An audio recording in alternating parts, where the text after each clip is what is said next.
আজকের ভারতে রাজনীতি শুধু মঞ্চে সীমাবদ্ধ নেই, এখন তা পৌঁছে গেছে মানুষের হাসি, ব্যঙ্গ আর হতাশার মাঝেও।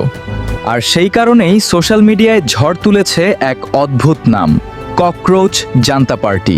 প্রথমে শুনলে হাসি পায়, একটা তেলাপোকা আবার রাজনৈতিক দলের প্রতীক হয় নাকি? কিন্তু একটু গভীরে গেলেই বোঝা যায় এর ভিতরে লুকিয়ে আছে আজকের ভারতীয় যুব সমাজের কষ্ট, রাগ আর বাস্তবতা। তেলাপোকা এমন এক প্রাণী যাকে যতবার তাড়ানো হয় সে ততবার ফিরে আসে।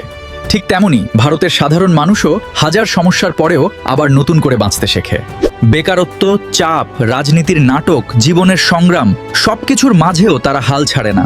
আর এই ককরোচ জনতা পার্টি যেন সেই মধ্যবিত্ত ভারতীয় পরিবারের প্রতিচ্ছবি, যেখানে কষ্ট আছে কিন্তু হার মানা নেই, যেখানে রাতের অন্ধকারেও মানুষ নতুন সকালের স্বপ্ন দেখে।